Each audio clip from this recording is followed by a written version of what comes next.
Greetings and welcome. Have you ever wondered how it feels that the transformation of an ordinary being just like us gets to be when they are called priest? Join us today in conversation as we have Deacon Ricardo Nogueiro, and he tells us of his journey as he approaches his priestly ordination on the 31st of July 2026.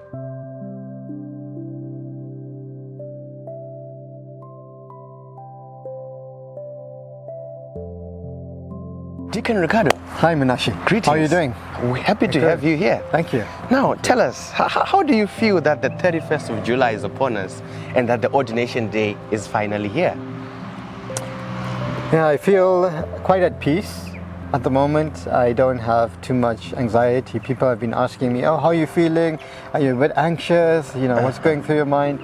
But I think I'm a bit at ease, and I think that's mainly because I've been on this journey for quite a while. It's 11 years, and I was ordained a deacon 2 years ago. So in a way, I've been expecting it and, you know, getting a lot of practice as a deacon. Wow. You speak of 11 years. Yes. Some think of it as a bit too long. What do you say of that journey? Has it been too long? How does it feel? How did you endure those 11 years, and how do you come to be at peace, as you say? Yeah, I think all the formation of philosophy, well, firstly going to the Novitiate for 2 years, then after that going to philosophy for 3 years, and then doing 1 year of what we call regency. It's a 1 year of pastoral work at Imbari, where I learned about how to be involved in ministry, to do pastoral work in the community. Unfortunately, it was during COVID, so I didn't get much practice in the pastoral field, but I was then missioned to Hekima in Nairobi to do theology. That's where we have our Jesuit formation house. And then after that I was missioned because I needed 1 more year of theology in order to be ordained as a priest, and so I was missioned to the US to do a master's in theology. Oh, interesting. So that's why it's 11 years. Jesuit formation, as I'm sure many of you know, it's quite long. It's quite long. Well, they say it's long, but the way you narrate it, it's like a very short time span, and it's in the blink of an eye. Sure. Now, of this journey, theology, philosophy, can you tell us about your novice experience? How was it? What would you say to the young person, to the other person who's listening to your journey today? I would say the novitiate is probably the most important time, because that's when you're together, you learn how to be a community, and you're in silence, you follow a schedule, so it's really about silence and obeying a schedule, waking up for prayer every morning really early, going for mass, then after that doing works together, and then obeying the schedule, which is quite hard to do after being free, you know, for the early part of your life, and then coming into a place where you have to pray and be obedient. And then the good thing is on the weekends you get out to go and do ministry and meet people, so it gives you that balance. But the most important thing is learning how to pray and to be a community. Thank you, Deacon Ricardo. When you speak of learning how to pray, we know from the Ignition spirituality exercises and the circle of our reflections, probably you have the footsteps which you're following in. Who has been your idol, probably apart from the Almighty God himself and much of St. Ignatius? Well, like you said, you know, God has been inspiration, and St. Ignatius and the saints as well of the church. But I think for me personally, it's been an example of the priests and religious around me, the brothers, the sisters, the priests, and then also lay people who are involved in the community. There are a number of lay people doing very good work in Zimbabwe and, you know, in Africa and the rest of the world. There are men and women running orphanages, doing evangelization, starting organizations, which has been really a testament to what it means to be a Christian, to give of one's life, you know, radically to follow God, and, you know, give up all their positions and then take up a mission that they feel passionate about. And so I think they've been a huge inspiration, as well as the Jesuits around me doing such kinds of works in their communities. We've heard of those exemplary priests and the lay people taking shape in your journey. But of course, like we have in our ordinary lives, there are mishaps, there are challenges. What has been your push despite all those challenges and other issues which you face at the novitiate and through your journey? I think the greatest challenge has been for me in studies, because we spend a lot of time like in our rooms studying, writing papers, doing presentations, doing a lot of research. That's been a huge challenge. And so having that discipline to really sit down and focus, I think has been a big challenge with all the distractions of the world. And I think before joining religious life, you have a lot of freedom. You have time to go and spend with your friends, to socialize with other people. But then in religious life, you don't have that luxury. You have to be focused to do well in school, because you know that's going to be your mission. So I think that's been the biggest challenge, and having to discipline myself and develop like a schedule of what I'm going to do during the day, how am I going to organize my life, which in a way I think is good, because it just keeps you focused on your objective. But I think the whole structure also helps you as well. The whole structure is geared to assisting you in that. So which is in a way a good balance. Okay, Yeah. you talk of balance. Tell me, Deacon Ricardo, you say you speak of friends, you speak of family. What did your friends say when you decided to answer the call to this? And most importantly, what did your parents say to that Ricardo before you went to the novitiate? I think my friends and my family have been a big force in my discernment to join religious life, and the Jesuits in particular. Some of my friends that went to school with me, both at Hartman House and St. George's, after school, a number of years when I was working, when we met up, some of them would say, "Oh, I thought you would be a priest."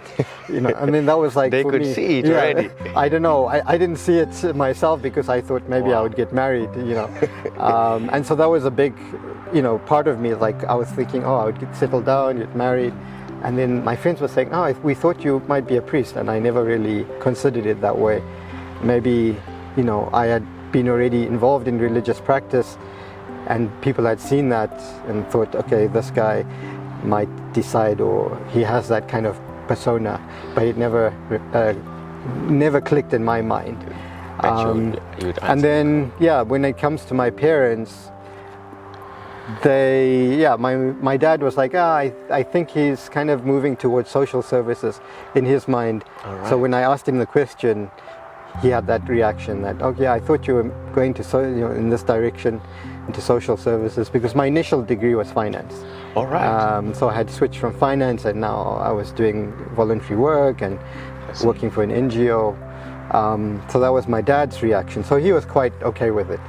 But then when I sat down with my mom at the table and I told her this, and then the first reaction from her was, does that mean that I'm not having grandchildren? And she was really expecting grandchildren from me. And so I just burst out laughing. But my mom was very serious. Very serious, and I could understand later, her perspective. And the same thing for my sister.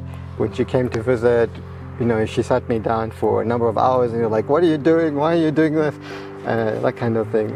But I think she also came to terms, and the family came to terms with it. And I don't think it's easy, because it's a huge commitment.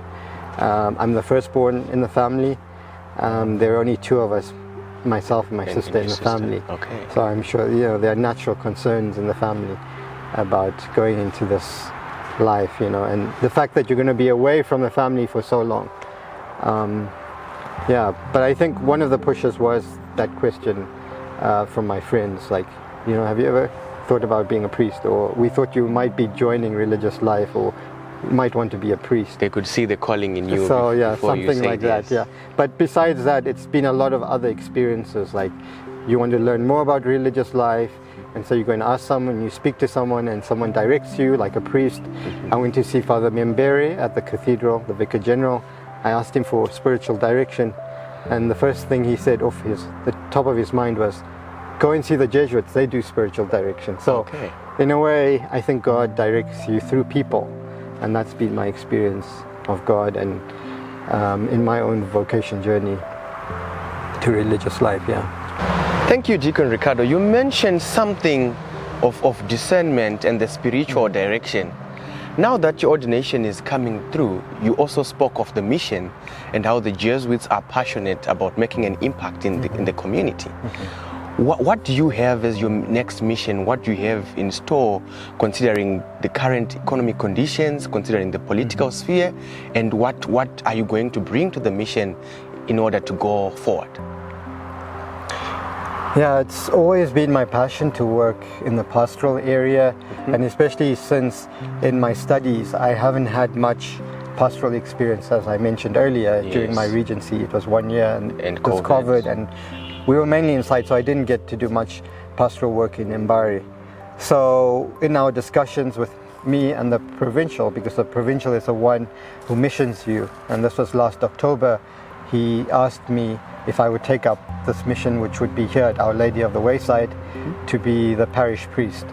And so that will be my mission, and it really involves pastoral work, working with the people, working with the community, working with various organizations. And so I think it will be really fulfilling for me. It'll fulfill that desire that I've always had.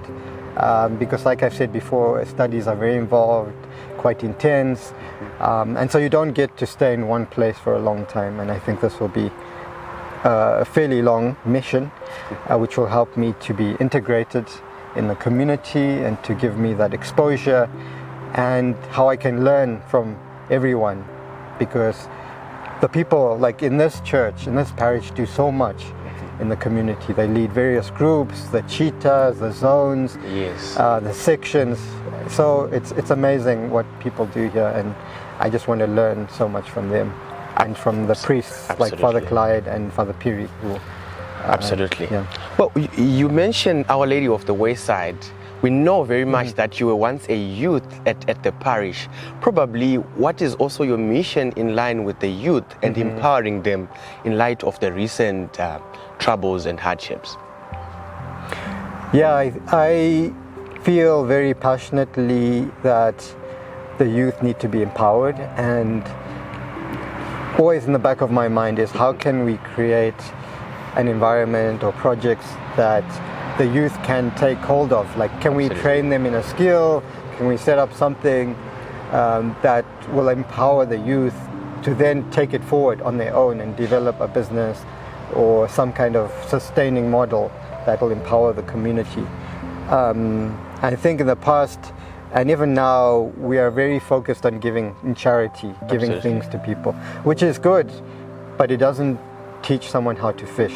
So I think the idea is if we can teach someone how to fish, to use that analogy of fishing, like give them something, give them some bait or a fishing rod or something, some tool they can use to help themselves, to build up themselves and to, you know, do something, develop something. So I have a few ideas that could be helpful here in our context.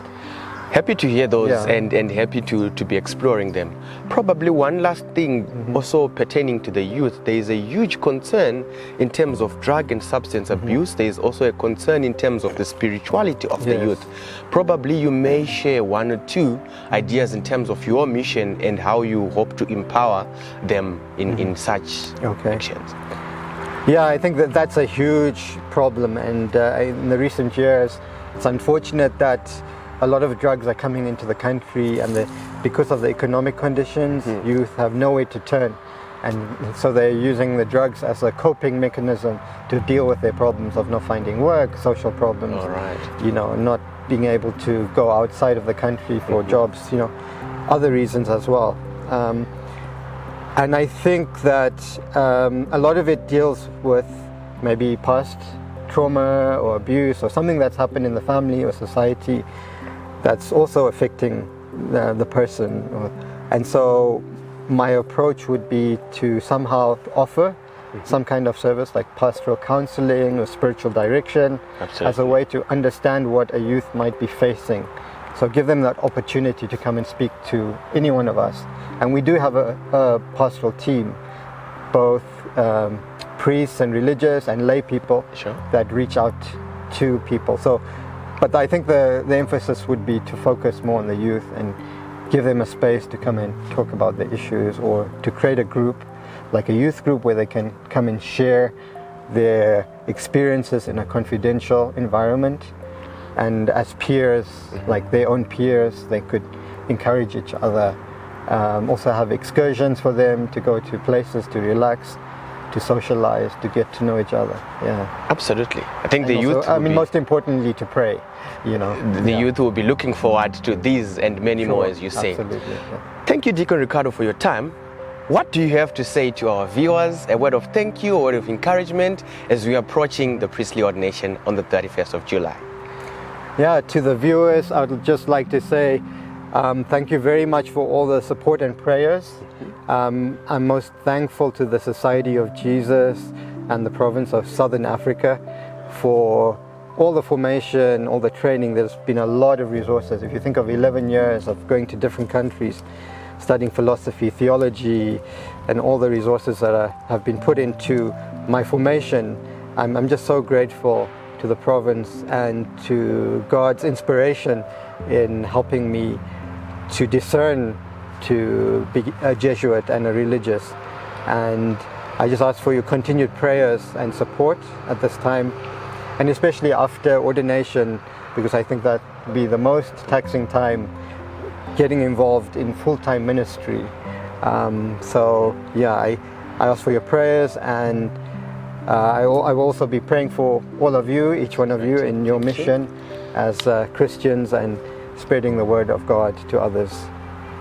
Thank you very much, Deacon Ricardo. Congratulations in advance, and wishing you all the best in this mission and ministry. Stay tuned and join us on the 31st of July for Deacon Ricardo's priestly ordination.